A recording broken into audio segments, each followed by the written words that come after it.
वरिष्ठ नेता राजेंद्र पाली जी, हिमालय सिंह कंडला जी, हाकिम अली जी, शिका मील जी, दीपेंद्र शेखावत साहब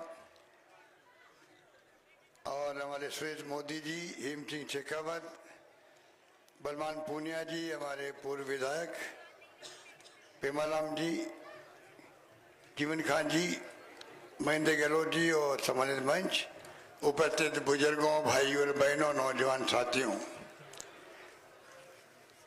सारी बातें मेरे पूर्व वक्ताओं ने आपको बताई और सीकर, झुंझुनू, पूरे शेखावटी में जो राजनीतिक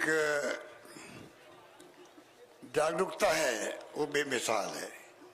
इसलिए आप लोगों ने हमेशा पिछली बार भी आपके आशीर्वाद से सरकार बनी हमारी, उस वक्त में भी आपकी भूमिका बड़ी थी, सीकर की भी, झुंझुनू की भी। ये चुनाव कितना महत्वपूर्ण है मेरे पूर्व वक्ता बता चुके हैं। देश के हालात बहुत गंभीर हैं, लोकतंत्र खतरे में है। संविधान जो डॉक्टर अम्बेडकर ने बनाया है उसकी ये लोग धज्जियां उड़ा रहे हैं। चिंताजनक स्थिति है। जो समझने वाले समझ रहे हैं और आप समझते हैं कि नहीं समझेंगे तो मैं समझता हूं कि आने वाले वक्त में पश्चाताप सबको होगा। हालात बहुत गंभीर है। ईडी, इनकम टैक्स, सीबीआई के माध्यम से शासन हो रहा देश के अंदर। प्रधानमंत्री मोदी की गारंटियां क्या है, 14 में क्या बोले थे, आज वो खुद नाम नहीं लेते हैं। काला धन लेके आएंगे, बड़ा मुद्दा था उस वक्त में। 2 करोड़ नौकरियां देंगे प्रतिवर्ष, नाम नहीं ले रहे आज कोई भी। 15 लाख खाते में डाल देंगे, वो तो जुमला साबित हो गया। लोकपाल के लिए अन्ना हजारे बैठे थे दिल्ली के अंदर। 10 साल में लोकपाल कोई बात करता है। यूपीए गवर्नमेंट ने बदनाम किया कि झूठा 2G स्पेक्ट्रम में और कोलगेट में। 10 साल में क्या हुआ उनको? कभी बात की 2G स्पेक्ट्रम की या कोलगेट की? कोई जेल गया? तो आप सोच सकते हो कि एक ऐसा शासन है देश के अंदर, अब भी नहीं संभले। हमारी पार्टी के अध्यक्ष खड़गे साहब क्या कहते हैं, अगर ये चुनाव जीत गया वापस पहले की तरह तो आगे चुनाव भी होंगे कि नहीं होंगे। एक राष्ट्रीय पार्टी का अध्यक्ष अगर ये बात कहता है तो आप सोच सकते हो कि कितनी चिंताजनक स्थिति देश के अंदर है। चुनाव हुआ हमारे खुद का। प्रधानमंत्री 18 बार आए राजस्थान के अंदर, उनके मुख्यमंत्री आए 5-6, केंद्रीय मंत्री आए। कितना झूठ बोल के गए।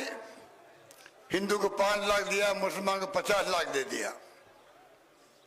आप बताइए, इस प्रकार आप चुनाव जीतने के लिए हिंदू मुसलमान करो। कन्हैयालाल की हत्या हुई, 2 घंटे में मोदी में पकड़ ले गए। 2 घंटे में मैं खुद उनके घर पे गया। 2 बच्चों की नौकरी दी। बच्चे मुझसे मिलने आए 10 दिन 15 दिन बाद में। आप बताइए, इतना झूठ फैलाया गया चुनाव में। 50 लाख दे दिए यहाँ जयपुर के अंदर मुसलमान को, उसको 5 लाख ही दिए। सोशल मीडिया में पूरे देश भर के अंदर देखा गया। ये जो चालें चली जा रही है, प्रधानमंत्री लेवल पे कभी देखा नहीं हमने। जो भाषा वो बोलते हैं, जो उनकी बॉडी लैंग्वेज है, वो अजीबोगरीब है। इस प्रकार से वो केस दे दिया NIA को उसी दिन रात को। हमने कहा अंतर्राष्ट्रीय एंगल होगा, हम बोले नहीं उस वक्त में। आज उनसे पूछते हैं कि आपको चुनाव में फायदा लेना था, जानबूझ के आपने NIA को केस दिलाया, कोई कार्रवाई नहीं हुई। अगर राजस्थान पुलिस के पास कैसे होता, आज उन दोनों मुलजिमों को फांसी हो सकती थी। मैं पूछना चाहता हूं, क्या कारण है आगे कार्रवाई किया हो या बता क्यों नहीं रहे लोगों को? इस प्रकार के हालात में हम चल रहे हैं। आपको हमको समझना पड़ेगा कि एक तरफ हमारे सरकार ने काम अच्छे किए किसानों के लिए, अलग बजट पेश किया, 2000 यूनिट बिजली फ्री कर दी, 19,000 करोड़ रुपए हमने रिलीज किए महंगाई राज के अंदर। 1 करोड़ लोगों को बिजली का बिल 0 कर दिया। बुजुर्गों को, विधवाओं को, दिव्यांगों को पेंशन बढ़ा दी गई, 15% ऑटोमेटिक बढ़ेगा। कानून पास कर दिया। संविधान का अधिकार का कानून पास हो गया देश के अंदर। नंबर एक मात्र राजस्थान राज्य जहां पर चिरंजी योजना लाएगी, 25 लाख का बीमा, कितने लोगों को फायदा होगा सोच सकता है। शिक्षा में बैठे अध्यक्ष जी हमारे शिक्षा मंत्री थे, गांव गांव में इंग्लिश स्कूल खोल गई, 50,000 1 लाख फीस लगती है अंग्रेजी स्कूलों के अंदर। पहली बार प्रयोग हुआ, पूरे देश में की चर्चा हुई। शिक्षा में कॉलेज खोल दिए, 300 कॉलेज खोल दिए। 70 साल में खुले 250 कॉलेज, हमने खोले 310 कॉलेज खोल दिए, 130 महिलाओं कॉलेज खोल दिए, और 500 महिलाएं होगी उसको कॉलेज बना दिया जाएगा, नारा दे दिया हम लोगों ने। तो कहने का मतलब काम में कोई कमी रही नहीं। उसके बावजूद भी किसानों के लिए, दूध उत्पादनों के लिए 5 रुपए प्रति लीटर दूध का बोनस दिया, सब कुछ किया। उसके बाद में भी जो भ्रम फैलाया गया, झूठे आरोप लगाए गए, उसके कारण से सरकार नहीं बन पाई हमारी। मैंने कहा, आपने देखा होगा चुनाव के बाद में कि मुझे इसका दुख कम है कि मैं चुनाव हार गया, ज्यादा दुख इस बात का है कि देश का भविष्य लाभ पे लगा हुआ है। देश किस दिशा में जा रहा है कोई नहीं जानता है, किस दिशा में जाएगा किसी को नहीं मालूम है।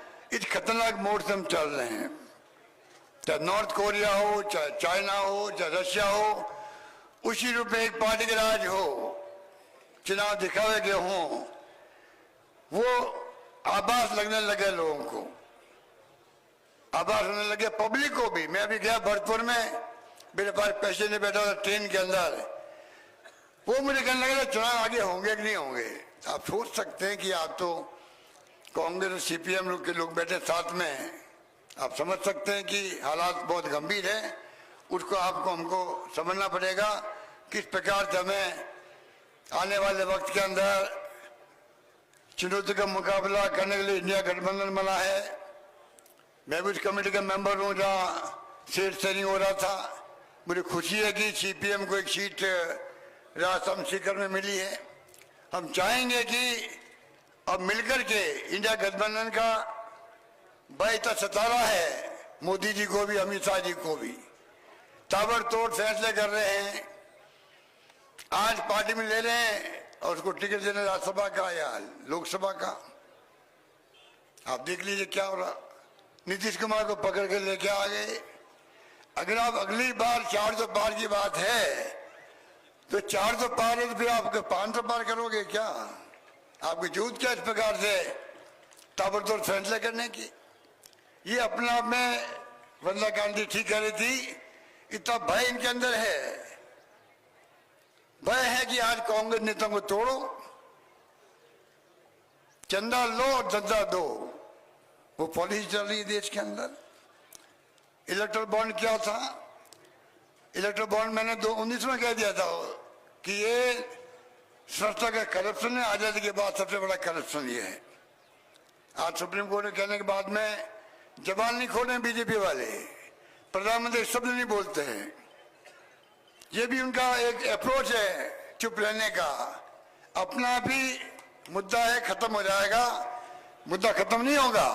पब्लिक बहुत समझदार है, रॉबर्ट कमेंट है, हमारे देश के लोगों का एक्स्ट्राऑर्डिनरी है। इंदिरा जी चुनाव हार गई थी, कानों का खबर नहीं लगी उस वक्त में। सोनिया गांधी जी ने सबको ये किया। वाजपेयी जी गवर्नमेंट के वक्त में फील गुड हो रहा था, इंडिया साइनिंग हो रहा था, सरकार चली गई। 10 साल तक चली यूपीए गवर्नमेंट, शानदार काम किया। जो भी अध्यक्ष बता रहे थे आपको, right to information, right to education, food security act, क्या क्या नहीं किया गया उस वक्त में, सब कुछ किया गया। और उसके बाद में झूठा आरोप लगा करके सत्ता त्याली। क्या माहौल बनाया था उस वक्त मोदी जी ने पूरे देश के अंदर। गाय का मांस एक्सपोर्ट हो रहा है। अब उनको पूछो उस वक्त हो रहा था या आज हो रहा, आपके वक्त में हो रहा है? आज कितना हो रहा है? हम तो गाय भक्त हैं, राम गटगट के अंदर है। मैंने गांव के लिए अलग विभाग बनाया 2013 के अंदर। तमाम जो गौशाला के प्रबंधकों को पूछो, वोट दे नहीं दे वो अलग बात है। विभाग मैंने बनाया, अनुदान हमने दिया। सरकार बदल के बाद में 500 करोड़ खर्च किए वसुंधरा जी ने, और मैंने अभी 5 साल में 3,000 करोड़ रुपये अनुदान दिया, गायों को, गौचरों को दिया।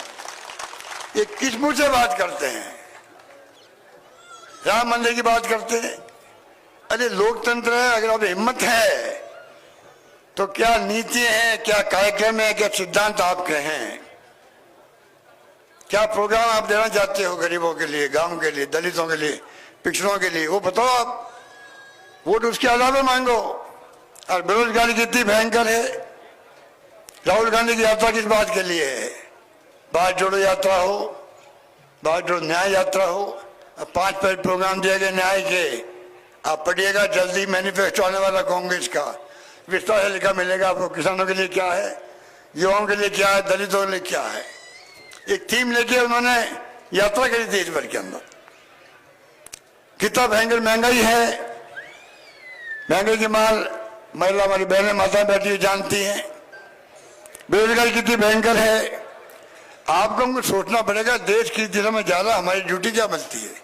इसलिए हम सब अपील करना है आपसे, ये चुनाव अमरा राम जी का खाली नहीं है, ये चुनाव देश का है, ये चुनाव देश के भविष्य का है, ये चुनाव लोकतंत्र को जिंदा रखने का है। इंदिरा गांधी की हत्या हो गई, खालिस्तान नहीं बनने दिया उन्होंने, सीना चलनी हो गया। उन्होंने कहा मेरी जान जा सकती है, उड़ीसा में कहा था एक दिन पहले ही, उनका आभार था, मैं उनका मंत्री था, मुझे उन्होंने कहा था मेरी जान जा सकती है। उड़ीसा में क्या कहा उन्होंने, हो सकता मेरी जान चली जाए, और अगर मेरी जान जाएगी तो मेरे खून का कतरा देश को मजबूती प्रदान करेगा, इंदिरा गांधी ने कहा था। राजीव गांधी शहीद हो गए उपमाली में शांति स्थापित करते करते। कभी नाम लेते मोदी जी, जिसने देश बनाया है, पाकिस्तान के 2 टुकड़े कर दिए, एक देश को एक अखंड रखा, खालिस्तान नहीं बनने दिया। पंडित नेहरू का योगदान दुनिया जानती है, कोई नाम नहीं। कांग्रेस मुक्त भारत बनाएंगे, इसलिए सही फैसला किया इंडिया गठबंधन के तमाम साथियों ने। मैं आपके सीकर से, इस मंच से तमाम पॉलिटिकल पार्टियों के लोगों को बधाई देना चाहता हूं। समझ ये परिचय दिया है। लोगों को आशंका थी कि इंडिया गठबंधन कामयाब नहीं होगा, उनके देखते देखते कामयाब हो गया। उसका नमूना है कि अमरा राम जैसा कॉमरेड आज यहाँ उम्मीदवार है, कांग्रेस को समर्थन कर रही है। अमरा राम जी को परिचय क्या करें, अमरा राम जी और मैं साथ साथ चले हैं। मैं मेंबर पार्लियामेंट बना था 80 के अंदर, और ये 80 में सरपंच बने थे गांव के। समझ सकते हो कि ये लोकतंत्र है। ये संघर्ष करते रहे, क्योंकि सीपीएम में थे, कांग्रेस ने अपनी पहचान बनाई है, चाहे सरपंच के रूप में हो, चाहे 4 एमएलए हो। जब मैं मुख्यमंत्री था तब भी एमएलए थे, और मुझे भी नहीं छोड़ते थे, ये कोई किसी को छोड़ने वाला नहीं। अमरा राम उस व्यक्ति का नाम है जो अपने असूलों के लिए, जो इश्यू के लिए, चाहे किसानों का हो, गरीब का हो, गांव का हो, पकड़ लिया उसको सामने, चाहे मुख्यमंत्री कोई भी हो, कोई नहीं छोड़ने वाले हैं। इस प्रकार व्यक्तित्व ही बैठा हुआ है। इसलिए मैं अमरा राम को खूब जानता हूं, और इनके व्यवहार को जानता हूं, इनके काम के तरीके को जानता हूं, इनके संघर्ष को तो सीकर का बच्चा जानता है। मैं तो क्या कहूं उसके बारे में। अब तो जो चीज बात की है कि हमने सबने जो अपील की है, उसका असर आप जो आए हो, उनके माध्यम से गांव गांव में पहुंचे। चुनावी होता है, चुनाव जीतने के लिए आप माध्यम बने हो, आपने इतिहास बनाए आकर के इस मीटिंग में, और मुख्यमंत्री भी आए यहाँ पर बाबा के लिए। बाबा ने क्या काम किया, ऐसे बाबा 25 रहे राजस्थान के अंदर। एक वो हनुमान बेनीवाल आ गया, एयरलाइंस में आ गया हमारे साथ में, गठबंधन में आ गए हैं। इनको पूछो 24 बीजेपी वाले नेताओं को, तुम तो बीजेपी के थे, वो तो आरएलपी के एमपी थे, मान लो, वो सरकार में नहीं थे।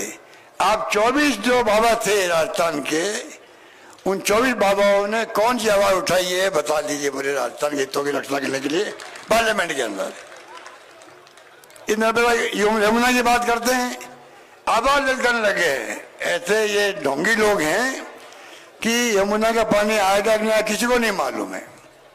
कितने अरसे से काम चल रहा है, ERCP की बात चल रही है, CM हरियाणा बोल चुके हैं और आवाज दर्ज करी मीटिंग करने लग जाते हैं लोग। मार्केटिंग करने बड़े उस्ताद लोग हैं ये, मोदी जी सीखते हैं सब लोग। इसलिए मैं आपसे अपील करूंगा कि कहने को बहुत सारी बातें, सुबह से आप बैठे हुए हो और जिस तन में से आप बैठे हुए हो ये भी शुभ संकेत है। ये संकेत आप दे रहे हो आप चुनाव तक आप कोई कर्ज छोड़ोगे नहीं और भारी बहुमत से हमरा राम को आशीर्वाद दोगे, दुआएं दोगे और कामयाब करोगे।